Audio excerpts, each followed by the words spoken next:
اعوذ باللہ من الشیطان الرجیم بسم اللہ الرحمن الرحیم۔ شروع اللہ کا نام لے کر جو بڑا مہربان نہایت رحم والا ہے۔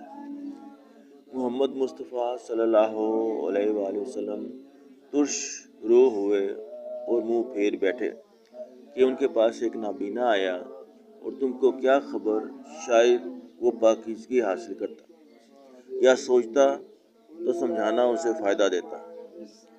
جو پرواہ نہیں کرتا اس کی طرف تم توجہ کرتے ہو، حالانکہ اگر وہ نہ سنورے تو تم پر کچھ الزام نہیں۔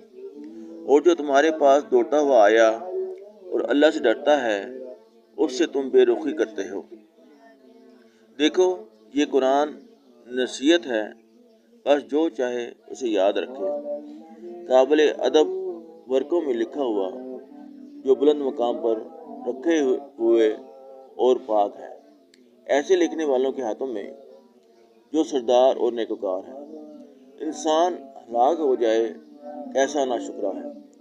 اسے اللہ نے کس چیز سے بنایا، نطفے سے بنایا، پھر اس کا اندازہ مقرر کیا، پھر اس کے لیے رستہ آسان کر دیا، پھر اس کو موت دی، پھر قبر میں دفن کرایا، پھر جب چاہے گا اسے اٹھا کھڑا کرے گا۔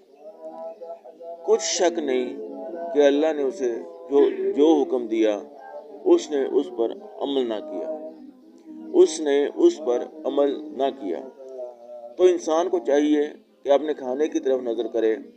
بے شک ہم ہی نے پانی برسایا، پھر ہم ہی نے زمین کو چیرا پھاڑا، پھر ہم ہی نے اس میں اناج اگایا اور انگور اور ترکاری اور زیتون اور کھجوریں اور گھنے گھنے باغ اور میوے اور چارہ۔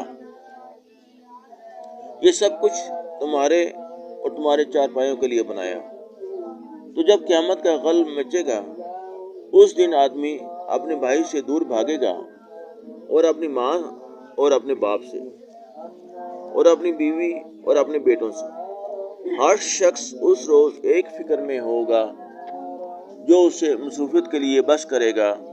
اور کتنے منہ اس روز چمک رہے ہوں گے، خنداں و شاداں یہ مومنان نیکوکار ہیں۔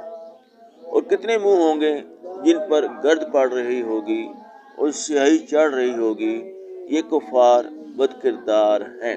آمنت باللہ، صدق اللہ العظیم۔